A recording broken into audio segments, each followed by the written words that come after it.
서로 인사하도록 하겠습니다. 예수님이 부활하셨습니다. 아멘. 일본의 메이지 유신을 주도했던 오쿠보 도시미치는 미국과 유럽을 막 다니면서 일본의 정책을 연구했던 사람입니다. 미국과 유럽을 다니면서 서양인들의 몸을 보니까 좀 주눅이 들었습니다. 왜냐하면 서양인들은 전부 다 키가 크고 덩치가 굉장히 크고 얼굴이 잘생겼기 때문입니다. 그래서 이 도시미치는 우리 일본인의 몸으로는 서양인을 이길 수 없다 이렇게 생각해서 우유 마시는 운동을 일본에서 시작했습니다. 뭐 마셔봤자 안 되겠죠. 천황으로부터 이렇게 한 거죠. 그래서 이 도시미치는 서양을 이길 수 있는 일본의 메시아는 우유라고 생각했습니다. 여러분들의 인생에서 메시아는 무엇입니까? 여러분들의 인생에서 내가 경험했을 때 나를 도와준 메시아, 나의 구원자. 그런 적 있잖아요. 내가 부도 났을 때 누군가가 돈을 딱 줬을 때 내 메시아네. 나의 구원자이십니다. 이렇게 할 때가 종종 있는데 여러분들은 그런 경험을 하셨습니까? 부자가 나를 도와줬다면 부자가 메시아가 됩니다. 그리고 내가 그토록 바랬던 로또가 당첨이 되면 메시아가 됩니다. 로또가 메시아죠. 우리 수단 집사님 화이팅!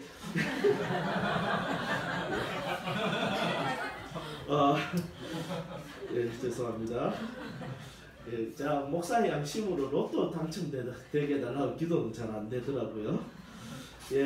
내 마음을 알아주면서 위로해주고 그리고 이렇게 나와 함께 있어주는 영적 동력자나 친구들도 어떤 경우는 나의 메시아가 되는 경우들이 있습니다. 여러분 인생을 살아가다 보면 수많은 메시아 후보들이 내 인생에 있다는 것을 보게 됩니다. 이스라엘에 예수님이 계셨던 그 시대에도 이스라엘에는 메시아 후보들을 쭉쭉 세웠습니다. 왜냐하면 로마의 압제 속에서 있었기 때문에 이스라엘을 로마로부터 구원해줄 영웅 같은 메시아를 이스라엘 백성들은 기다리고 있었던 것이죠. 이 후보들 중에 우리 금요일날 나눴다시피 사도행전 5장에는 두 사람이 나옵니다. 그 후보 중에 첫 번째 후보가 누구냐면 드다라는 후보입니다.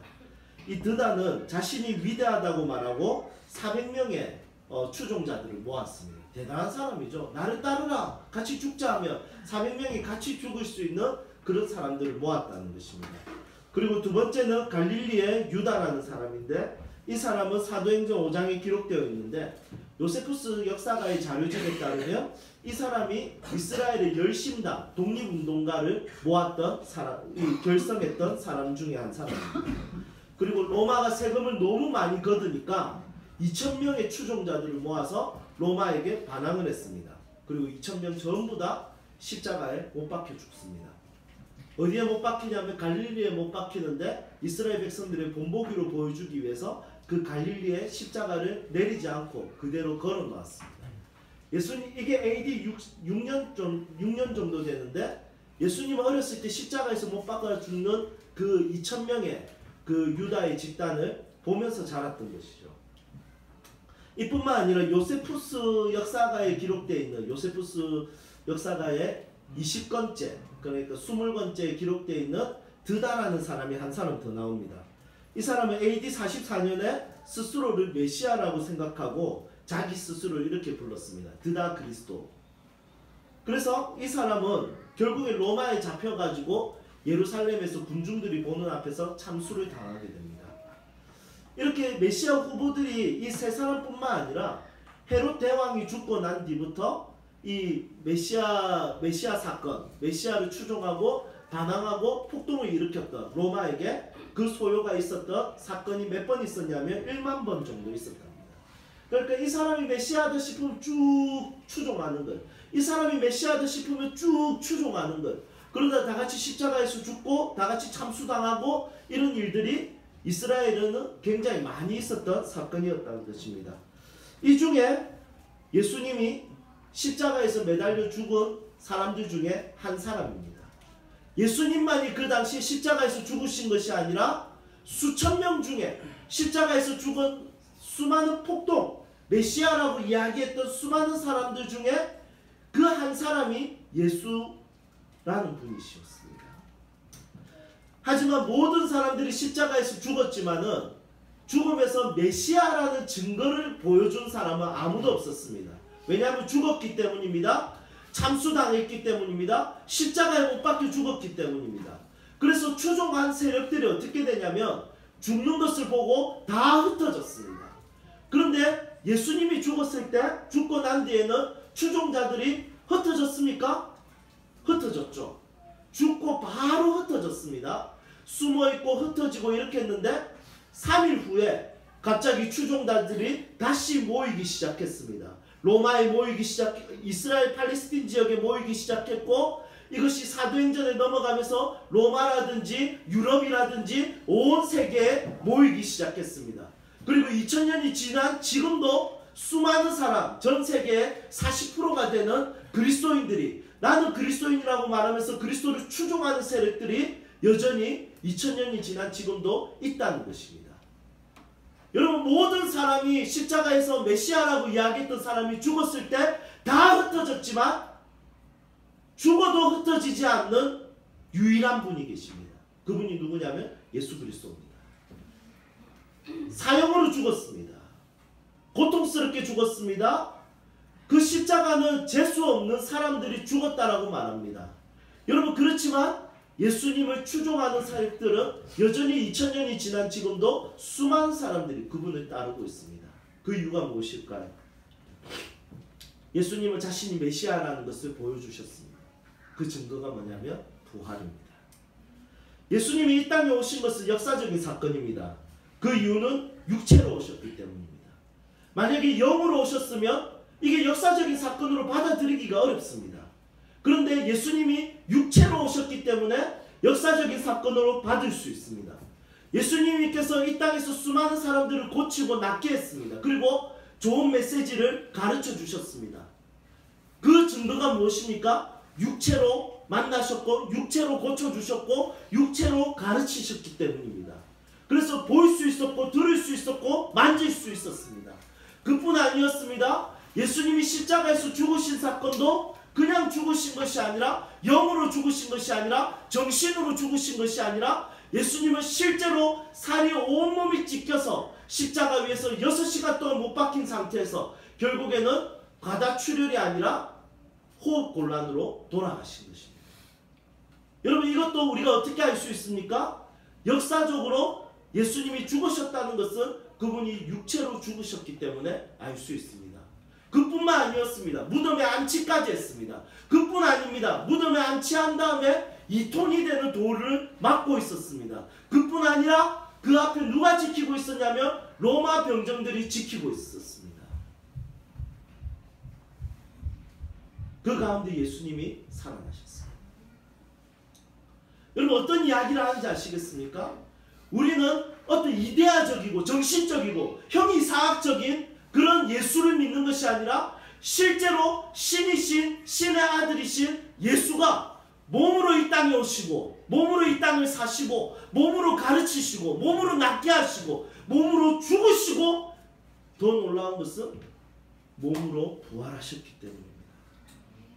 여러분, 역사를 통해서 예수님께서 내가 하나님이라는 것을 보여주는 방법이 뭐냐면 육체로 오셨고 육체로 죽으시고 육체로 부활하셨다는 것을 보여주기 위해서입니다. 여러분, 수많은 판사들이, 수많은 변호사들이, 수많은 과학자들이 예수의 부활이 거짓이라고 말하기 위해서 수많은 연구를 했지만, 여러분, Who Moved Stone이라는 책을 읽어보면 그 책 역시도 변호사인데, 여러분, 그 책 역시도 예수의 부활을 부인하기 위해서 연구하다가 아무리 생각해도 이거는 부인할 수가 없는 거예요. 그래서 예수를 믿고 쓴 책이 Who Moved Stone, 누가 돌을 옮겼는가.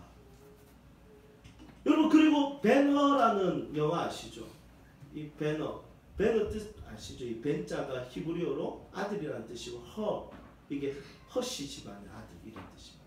그러니까 배너, 이 책을 쓴 사람도 예수 부활에 대해서 부인하기 위해서 연구하다가 이거는 부인할 수 없구나 하고 예수를 믿게 되고 쓴 책이 배너고 그게 영화로까지 나온 거예요. 여러분, 이것은 고민해보세요. 연구해보세요. 여러분, 자료를 수집해보세요. 예수가 부활했다는 것을 역사적으로 그게 틀렸다라는 것을 말할 수 있는 것이 하나도 없어요. 물론 공부 안 하시겠지만. 그래서 제가 대신하겠습니다. 여러분 저라고 안 궁금했을까요?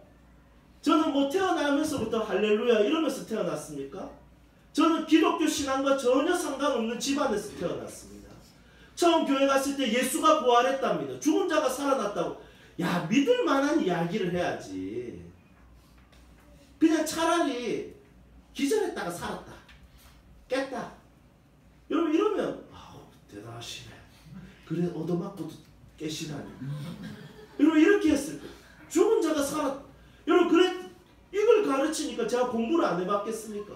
부정하는 모든 책을 다 찾아보고 인정하는 모든 책을 다 찾아봤는데 여러분 이거 비교가 안 되는 이야기입니다.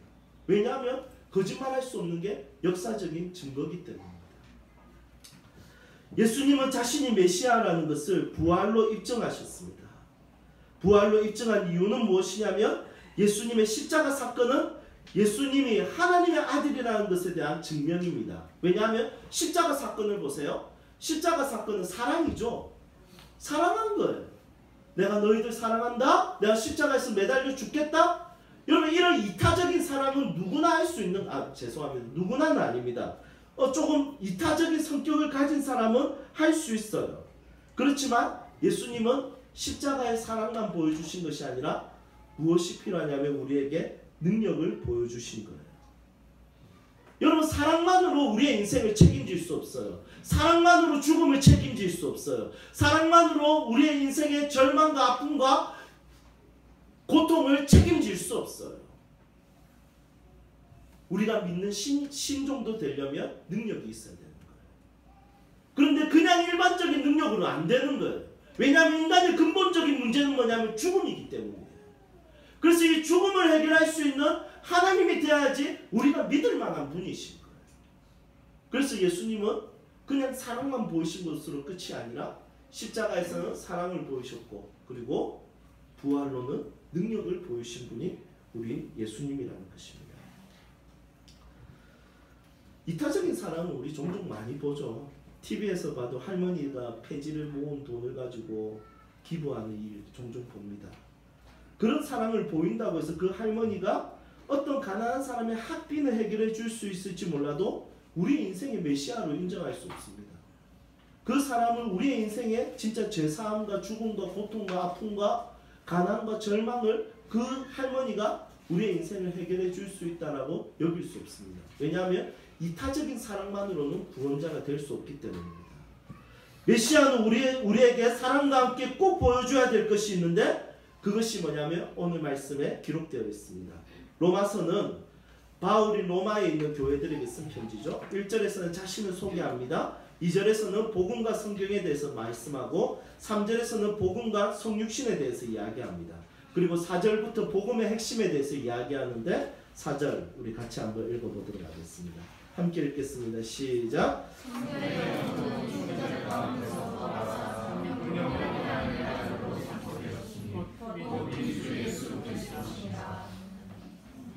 아멘. 첫 번째 복음의 첫 번째 핵심은 뭐냐면 예수님이 다른 사람들처럼 죽었다는 것입니다. 기절했다가 아니라 수면에 잠겼다가 아니라 죽었다는 것입니다.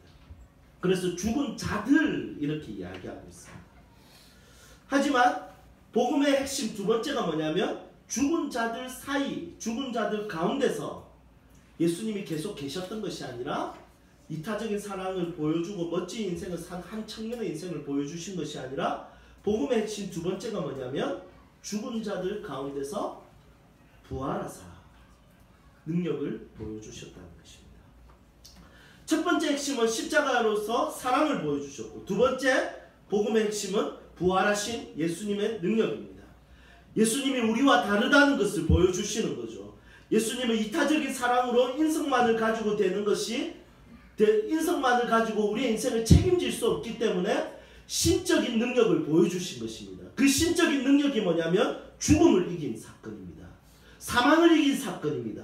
사망의 권세를 깨뜨린 사건입니다. 그래서 예수님의 부활은 우리의 모든 절망과 아픔과 죄와 죽음을 책임질 수 있는 능력을 가지신 분이라는 것을 이 사건을 통해서 우리에게 보여주신 것입니다. 만약에 예수님이 우리와 똑같다면 믿을 필요가 뭐가 있겠습니까? 그냥 존경만 하면 됩니다. 대단하시네요. 박치고 야 위대하십니다. 이라고 그냥 존경하고 끝내면 됩니다. 그런데 예수님 믿을 만한 분이라는 것은 우리를 책임질 만한 충분한 능력을 가지신 분이라는 것을 죽음을 이긴 이 부활 사건을 통해서 알 수 있다는 것입니다. 저는 주기도문의 첫 번째 고백이 참 좋습니다. 첫 번째 고백이 뭡니까? 하늘에 계신 우리 아버지. 이 말씀은 굉장히 여러 가지를 이야기합니다. 계신, 이건 뭡니까? 하나님은 살아계시다. 그리고 하늘에 계신다는 건 뭡니까? 땅에 있는 우리와 차원이 다르신 분이다. 그리고 세 번째는 아버지예요. 나와의 관계를 이야기합니다. 그리고 우리 아버지 아래서 저와 여러분들은 한 형제라는 것입니다. 그래서 여러분들이 만약에 우리 권도원 형제님께서 제가 어렸을 때부터 봤으니까 초등학교 5학년 때부터 봤거든요. 막 뚱뚱하고 이럴 때부터 봤는데 그 고등학교 때 이제 다시 만나게 돼서 예수님 오늘 이야기한 삼겹살 안 사준 사람이 접니다. 오늘 예배가 끝나고 권도원 형제님께서 저에게 와서 이종환 형제님, 여러분 이 말은 맞습니까? 틀립니까? 맞긴 맞는데 쟤도 맞겠죠. 맞긴 맞는데 쟤도 분명히 맞을 겁니다. 여러분 우리는 아버지, 우리 아버지요. 그래서 우리 아버지, 그러니까 하나님 안에서 우리는 다 형제고 자매라는 것을 공동체성을 보여줍니다. 여러분 이 말씀에서 우리가 기도의 대상이 될 수 있는 하나님이 우리의 기도의 대상이 되는 이유가 뭡니까? 하늘에 계시다는 거예요. 전능하시다는 거예요. 위대하시다는 거예요. 그래서 기도의 대상이 되는 거죠. 만약에 하나님의 능력이 내 능력과 똑같으면 뭐하라고 기도하겠어요? 기도의 대상이 될 수가 없는 거예요. 하나님이 우리의 기도의 대상이 될 수 있는 것은 뭐냐면 나와 다른 거예요. 전능하신 거예요. 나는 무능력하니까 삶을 살아가다 보면 항상 부딪히는 거예요. 아픔을 경험하는 거예요. 결국 부딪히는 아픔이 뭐냐면 죄 실컷 짓다가 결국에 죽음 앞에 서는 거예요. 내 힘으로 아무것도 할 수 없는 거예요. 그때 우리에게 보여주시는 예수 그리스도의 부활의 능력은 나 너의 죽음을 책임질 수 있는 신이야. 이걸 보여주시는 거예요. 여러분 이종환이라는 목사는 목사지 여러분들의 죽음을 책임질 수 있는 자가 아니에요. 꼭 목사들이 책임질 수 있는 것처럼 이야기한다면 잘못된 것입니다. 중세시대 때는 신부들이 그리고 교황이 죽음을 책임지는 것처럼 어떤 면죄부를 사고 어떤 성당에 헌금을 내면 죽음을 책임지는 것처럼 교회가 죽음을 책임지는 것처럼 설명하고 이해시켰습니다. 그런데 그것은 죽음을 책임질 수 없는 것입니다. 사람도 돈도 헌금도 책임질 수 없습니다. 죽음을 책임질 수 있는 것은 우리의 죽음을 위해서 십자가에 못 박혀 죽으시고 그 죽음을 부활하심으로 이겨내신 그 예수님만이 우리의 죽음을 책임질 수 있다는 것입니다. 그래서 하나님은 우리와 달라서 믿을 만합니다. 그래서 예수님은 우리와 달라서 믿을 만합니다. 만약에 예수님이 살아나지 못했다면 차라리 예수를 믿는 게 아니라 우리나라를 지키기 위해서 최선을 다하신 이순신 어르신을 믿지 왜 남의 나라의 영웅을 믿겠습니까? 우리에게 예수님이 이 땅에 믿을 만한 분이 존경할 만한 분이 없어서 예수를 믿는 것이 아니라 온 땅에 죽음을 깨뜨리고 사망 권세를 이기신 유일하신 분이 예수 그리스도 한 분밖에 없기 때문에 믿을 만한 분이시다. 예수님의 부활의 사건은 예수님이 우리에게 어떤 메시아로 오셨는지 보여줍니다. 로마의 압제 속에서 해방시키기 위해서 오셨다면 로마로부터 해방을 시켰을 것입니다. 하지만 예수님은 국가와 나라를 위한 메시아로 이 땅에 오신 것이 아니라 가장 인간 내 근본적인 문제, 죄와 죽음의 문제를 위해서 이 땅에 오셨고 십자가를 지셨고 결국 그 죽음을 이기시고 부활하셨다는 것입니다. 예수님은 인간의 가장 근본적인 문제, 사망 권세, 죄로 인해서 죽을 수밖에 없는 죽음의 권세 앞에서 두려워하고 허무한 인생을 살 수밖에 없는 우리의 인생을 위해서 오셨다는 것을 부활을 통해서 우리는 알 수 있습니다. 결국 주님이 이 땅에 오신 것은 우리의 죽음의 문제 때문입니다. 그래서 보네퍼는 성도의 죽음에 대해서 이렇게 이야기합니다. 죽을 준비가 된 그리스도인에게 죽음이란 하나님의 완전한 나라를 향해 가는 문에 불과하다. 그럼 죽음도 하나의 인생의 과정인 거죠. 왜냐하면 죽음을 이기시 예수 그리스도로 인해서 우리가 죽고 재림 때 우리가 예수 그리스도의 부활의 두 번째 열매가 되기 때문입니다. 우리는 존재가 소멸해지는 것 때문에 두려워하지 않습니다. 왜냐하면 예수의 부활을 믿는 사람들이기 때문입니다. 이제 말씀을 정리하겠습니다. 고대 시대의 죽음을 이기는 방식이 있었습니다.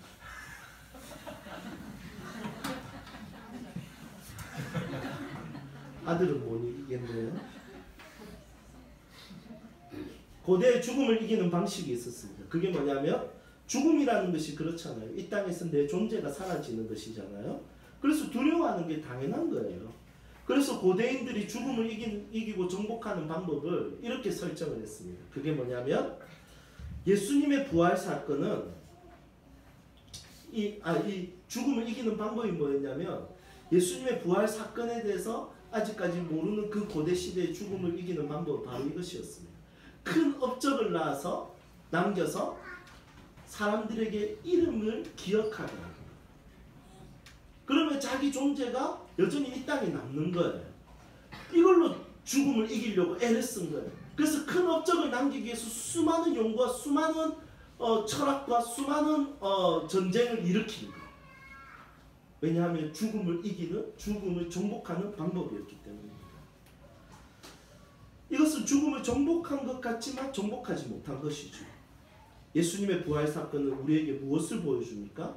죽음을 삼켜버린 생명의 능력을 가지신 위대하신 예수님의 능력을 보여주신 것입니다. 죽음이 끝이 아니라 부활의 소망이 있다는 것을 보여주시는 것입니다. 작게는 이 땅에서 죽음과 같이 나를 어렵게 만드는 모든 일에 대해서 예수님은 그것을 이기게 하는 생명과 빛의 능력을 가지신 분이라는 것을 보여준 사건이라는 것입니다. 여러분 절망 가운데 있습니까? 무엇을 위한 믿음이 필요합니까? 어떤 믿음이 필요합니까? 그 절망이 아무리 짙다고 할지라도 빛의 영광, 부활의 영광, 생명의 영광, 이것은 죽음을 이기고 어둠을 이기는 놀라운 영광이기 때문에 예수님이 내 삶에 딱 오는 순간 모든 어둠은 물러가고 모든 절망은 물러가고 예수 안에서 평안과 기쁨을 살게 되고 결국에 죽음 앞에서도 평안과 기쁨으로 죽음을 맞이하게 되고 그리고 영원한 생명을 누리는 인생을 우리는 허락받았다는 것입니다. 그래서 금방 전에 읽었던 4절에서 선포하고 있습니다. 성결의 영으로는 죽은 자들 가운데서 부활하사 능력으로 하나님의 아들로 되셨으니 곧 우리 주 예수 그리스도니라. 예수라는 이름은 철수 영희처럼 굉장히 평범한 이름이었습니다. 그 당시에. 그런데 예수라는 이름이 그렇게 많지만 그리스도가 되신 분은 딱 한 분입니다. 베들레헴에서 육체로 나셨고 갈릴리에서 수많은 병자들과 고통을 받는 자들을 고쳐주셨고 골고다에서 육체로 죽으시고 그리고 육체로 완전한 몸으로 다시 부활하신 이 예수님만이 그리스도라는 것입니다. 여러분 이 부활 사건을 통해서 여러분이 꼭 알아야 되는 게 있습니다. 여러분 예수님 믿고 있다면 정말 제대로 정말 잘 믿고 있는 것 그분만이 그리스도기 때문입니다. 그분의 이름을 함께 높여드립니다.